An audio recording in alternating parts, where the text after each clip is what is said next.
नमस्कार, बुलेटिन में आपका स्वागत है और मैं हूं आपके साथ रितेश कुमार गौतम और बात करेंगे देवभूमि उत्तराखंड की। देहरादून में शहरी विकास को नई दिशा देते हुए नगर निगम परिसर में जुगमंदिर हॉल का लोकार्पण किया गया। मुख्यमंत्री पुष्कर सिंह धामी ने शिरकत कर इसे शहर की सांस्कृतिक विरासत और आधुनिक विकास का प्रतीक बताया। कहा कि नगर निगम शहर में बुनियादी सुविधाओं को मजबूत कर रहा है, जिसमें park, street light, electric bus और स्वच्छता पर विशेष ध्यान दिया जा रहा है। नगर निगम का जो जुगमंदिर हॉल है, ये हमारी विरासत का बहुत बड़ा प्रतीक है। विरासत का भी और भविष्य का भी, विकास का भी और आधुनिकता का भी एक मिश्रण इस हॉल में है। और नगर निगम देहरादून बहुत तेज गति से विभिन्न स्थापना सुविधाओं को बढ़ा रहा है, पार्कों का निर्माण कर रहा है, अनेक नए नए काम कर रहा है। स्ट्रीट लाइटें लग रही, इलेक्ट्रिक बसें चल रही हैं। स्वच्छ और हरित दूध बनाने के लिए यहाँ पर सीवरेज के क्षेत्र में अच्छा काम हो रहा है, स्ट्रीट लाइटों का अच्छा काम हो रहा है, बहुत सारे काम, इलेक्ट्रिक चार्जिंग स्टेशन भी यहाँ पर बनाए गए हैं। और स्वच्छता के मामले में भी देहरादून शहर ने अच्छा काम किया है। आने वाले समय में और अच्छा काम करेगा। हमारा संकल्प है कि देहरादून स्वच्छ बने और क्लीन और ग्रीन दोनों ही कॉन्सेप्ट को पूरा करते हुए आगे बढ़े। इसको ध्यान में रखते हुए 1400 करोड़ से भी अधिक की परियोजनाओं पर देहरादून में काम हो रहा है। ये सभी परियोजनाएं आने वाले समय देहरादून शहर के विकास के लिए एक मील का पत्थर साबित होंगे। उत्तराखंड कांग्रेस में इन दिनों अंदरूनी विवाद सार्वजनिक रूप से सामने आ रहा है। इस बीच प्रदेश प्रभारी कुमारी सैलजा 5 दिन के उत्तराखंड दौरे पर रहेंगी। माना जा रहा है कि वो पार्टी के नेताओं के बीच खींचतान को खत्म करने की कोशिश भी करेंगी। वहीं बीजेपी ने इस पर तंज कसते हुए कहा कि देखना होगा कि हालात कितने सुधरते हैं। मेहरबा आते आते तो अब उनकी प्रभारी, जिनको उत्तराखंड से कोई लेना देना नहीं है, जनहित के मामलों से कोई लेना देना नहीं है, अब उनके कांग्रेस संगठन में जिस तरीके से उजियारू बल्ब, विष पुरुष या फ्यूज कारतूस जैसा जो रायता फैला है, अब उन रायतों को वो किस तरीके से समेटेगी, क्योंकि 5 दिन का उनका दौरा है उत्तराखंड का और उनके बुजुर्ग उनसे नाराज, वो धार्मिक कार्यों में बिजी, राजनीतिक तौर पर उन्होंने 15 दिन का अवकाश लिया, उसको आगे बढ़ा भी सकते हैं। तो अब ये कांग्रेस की राजनीति कहाँ तक उनको लेकर के जाएगी, कहाँ पर ठहरेगी, कहाँ पर इसका ठहराव होगा, अब ये तो कांग्रेस की प्रभारी ही बता पाएगी। क्योंकि दिल्ली से उठा तूफान कहीं ना कहीं उत्तराखंड तक इसका सुनामी पहुंच चुका है और प्रत्येक कांग्रेस का नेता एक दूसरे पर जिस तरीके से छींटाकशी के साथ साथ आरोप भी लगा रहा है और अपने उन्हीं के बयानों को सिद्ध भी करने का काम कर रहा है। अगर मैं कुंजवाल जी की बात करूं तो उन्होंने बता दिया कि पार्टी के अंदर द्वंद्व मचा है, हरीश रावत जी को दरकिनार करेंगे तो जाहिर सी बात है कि उनको कांग्रेस 2027 का सपना जो देख रही है पूरा नहीं होगा। उधर हरीश धामी जी ने कह दिया है कि हम सामूहिक इस्तीफा देंगे। उधर जो है प्रीतम सिंह जी ने या हरक सिंह जी ने उसमें जो है तड़का लगाने का काम कर दिया। फिर एक बार फिर जो प्रकाश जोशी जी हैं, इनके जो केंद्र में बैठे हैं राष्ट्रीय सचिव जिनको कहते हैं, उन्होंने भी तड़का लगाया कि मैं नाराज हूं। ऐसा थोड़ी हो सकता है कि अगर उनकी मनमर्जी चलेगी या उनके कहे पर टिकट ना मिले या उनके कहे पर किसी को ज्वाइनिंग ना करे, क्योंकि उनकी नाराजगी थी किसी की ज्वाइनिंग को लेकर के। तो जाहिर सी बात है कि ये जो बिखरा हुआ रायता है, अब वो कितने तरह का रायता कांग्रेस के अंदर बिखरा हुआ है, ये तो कांग्रेस की जो प्रभारी आएगी वही बताएगी। देर आए दुरुस्त आए, कम से कम इतना रायता फैलाने के बाद आज उनको उत्तराखंड की याद आई। तो देखते हैं कि अब कांग्रेस का रायता सिमटता है या नहीं सिमटता है, या जो उनके बड़े बुजुर्ग हैं जिनका उन्हें सम्मान करना चाहिए था, या वो लंबे अवकाश पर जाएंगे। और वक्त तो चला एक छोटे से ब्रेक का, फौरन हाजिर होंगे।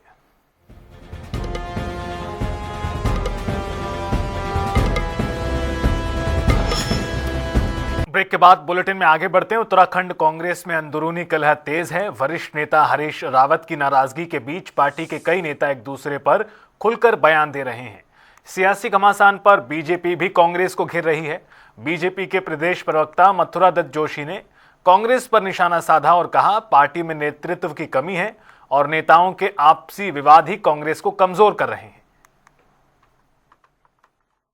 कार्यक्रम चल रहा है उसमें बहुत सक्रियता से भाग लेगी और पार्टी ने जिलाध्यक्षों को और मंडल अध्यक्षों को निर्देशित किया है कि सक्रियता से इस कार्यक्रम में भाग लिया जाए।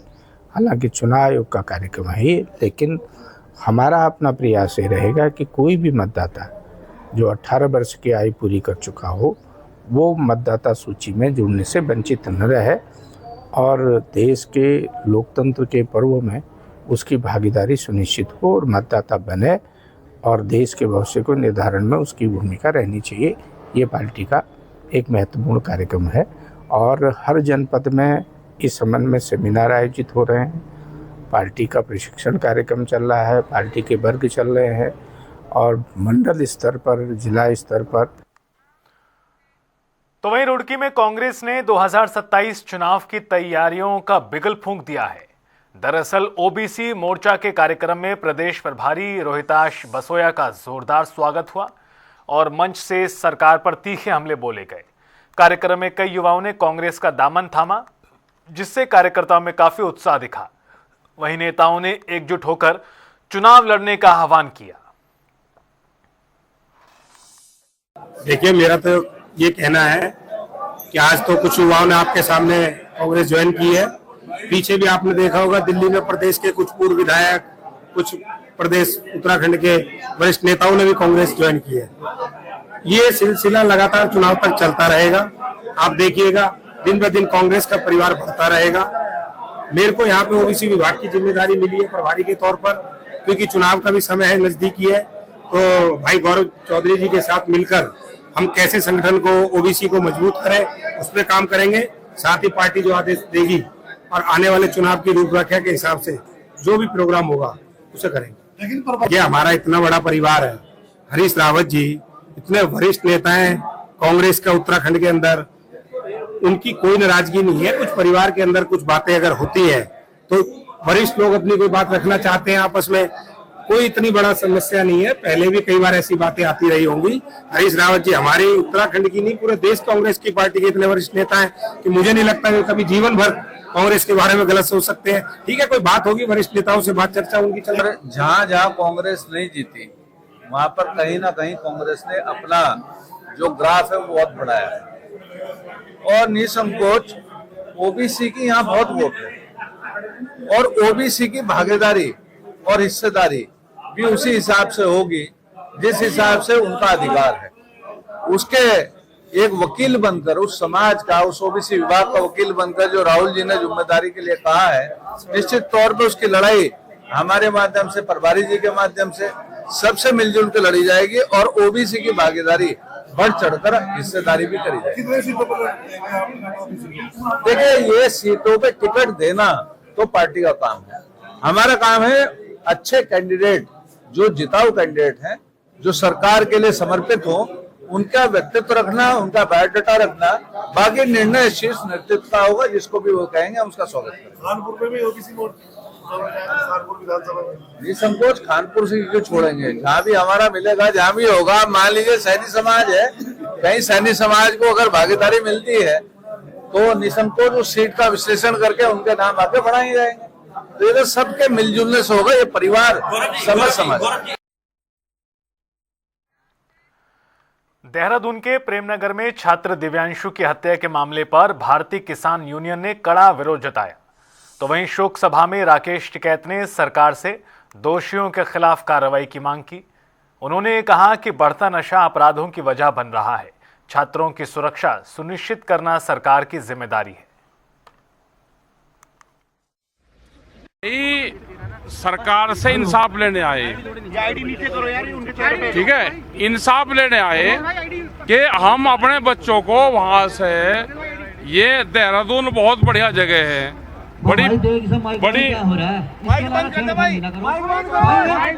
बड़ी पीसफुल जगह है।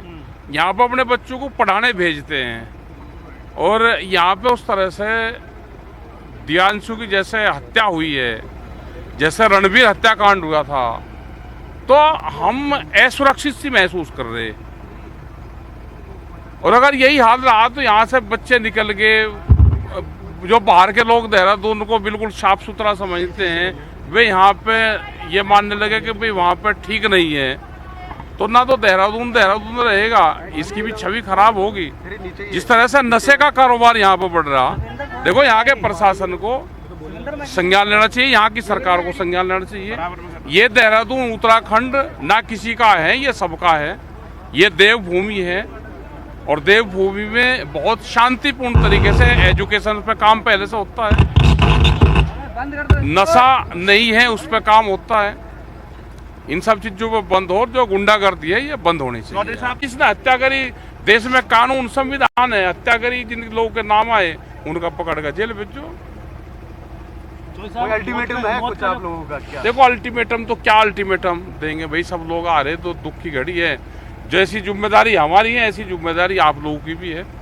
और पुलिस ने 4 अरेस्ट अभी तक करे, और को भी अरेस्ट करे, सख्त धाराओं में उनके खिलाफ केस रजिस्टर होगा तो आगे इस तरह का काम ना हो। चौधरी साहब, जिस तरह देवभूमि उत्तराखंड में अब शिक्षा का नया अध्याय शुरू हो रहा है, जहां बच्चे किताबों में अपनी ही वीरों की गाथाएं पढ़ेंगे। मुख्यमंत्री पुष्कर सिंह धामी की पहल पर स्कूलों में कत्यूरी चंद और शाहवंश के इतिहास के साथ तीलू रौतेली जैसी नायकों की कहानियां भी होंगी। ये बदलाव नई पीढ़ी को अपनी जड़ों से जोड़ने और स्वाभिमान जगाने की दिशा में बड़ा कदम है। यदि हम अपने राष्ट्रीय शिक्षा नीति की बात करें तो उसमें स्पष्ट है कि बच्चों को जो है अपने इतिहास के बारे में, उन लोगों के बारे में जिन्होंने देश का नेतृत्व किया है, जिन्होंने समाज का नेतृत्व किया है, वो शासक हमारे, उनके बारे में बताया जाए।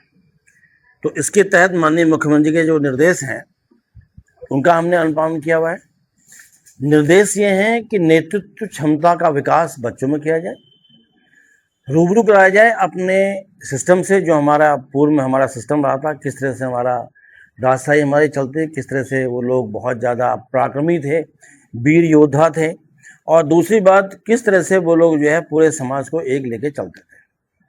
तो इसमें जैसे कत्यूरी वंश रहा हुआ है या शाह वंश रहा हुआ है या हमारे चंद राजा रहे हुए हैं, तो इस तरह से उनके बारे में बताया जाए, पूरे इतिहास को समझाया जाए। तो हमने ये डिसीजन लिया था कि पूरे देश में भी जो हमारे शासक रहे हैं, जिन्होंने बहुत ज़्यादा पराक्रम किया हुआ है, जो जिनके पास अदम्य साहस था, नेतृत्व की क्षमता उनके पास थी, उनका एक अपना एक सोच थी, एक मर्यादा थी, तो उनको बच्चों को जो है छात्रों बचाया जाए। उसकी पूरी एक सिस्टम बना के हम लोगों ने स्कूल्स में जो है भेज दिया गया है। और ये कहा है कि प्रत्येक शनिवार को जो लास्ट पीरियड होता है उस समय बच्चों को उसको इस ज्ञान से रूबरू कराया जाए, जिससे कि जो हमारा राष्ट्रीय शिक्षा नीति 2020 है उसका जो एक भाग है उसका भी अनुपालन सुनिश्चित किया जा सके। और रुकेंगे यहां पर एक छोटे से ब्रेक के लिए।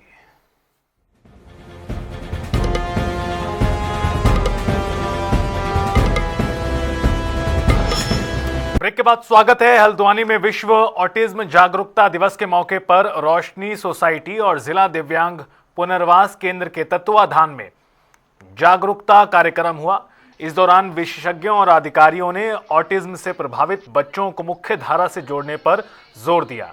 कार्यक्रम का मुख्य आकर्षण लाइट इट अप ब्लू अभियान रहा, जिसके तहत बेस अस्पताल को नीली रोशनी से सजाया गया। बड़ी संख्या में इस दौरान लोग शामिल हुए। सबसे पहले तो मैं इंटरनेशनल ऑटिज्म डे की सभी पेरेंट्स को, सभी केयर गिवर्स को और पूरे विश्व को मैं बधाई देना चाहती हूँ कि आज ऑटिज्म डे है और ये हम हर साल मना रहे हैं। यहाँ पे पूरे विश्व में मनाया जाता है, लेकिन उत्तराखंड में नीली रोशनी से जो जगमगाने का एक कॉन्सेप्ट है लाइट इट अप ब्लू, वो उत्तराखंड में सिर्फ एक रोशनी सोसाइटी द्वारा ही किया जा रहा है। अभी तक 5-6 सालों से हम अपने रोशनी सेंटर को इलिमिनेट कर रहे थे नीली रोशनी से, लेकिन लास्ट ईयर हमने नगर निगम को किया था और इस बार क्योंकि DDRC का संचालन रोशनी सोसाइटी को मिला है पिछले साल से, तो इस बार हम लोगों ने सोचा कि बेस हॉस्पिटल को ही हम नीली रोशनी से जगमगाएं और वही करने के लिए हम सब यहाँ एकत्रित हुए हैं। एक अवेयरनेस प्रोग्राम यहाँ किया गया है और हमें सब हमारी समाज कल्याण अधिकारी और हमारी जो भी मेडिकल ऑफिसर्स हैं, सबका हमें पूरा सपोर्ट मिल रहा है और रोशनी एक बहुत अच्छा काम कर पा रही है। पिछले साल में अगर हम देखें तो बहुत अच्छा काम रोशनी ने किया है। अवेयरनेस डे का मेरी तरफ से शुभकामनाएं।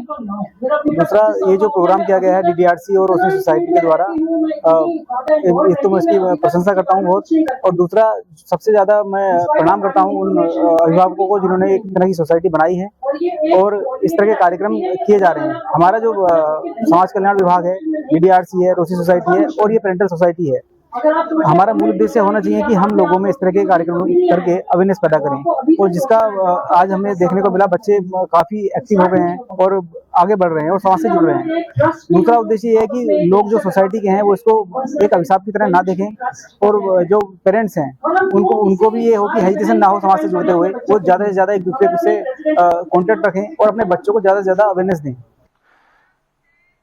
उधर हरिद्वार के रानीपुर में प्रेम प्रसंग से जुड़ा एक सनसनीखेज मामला सामने आया।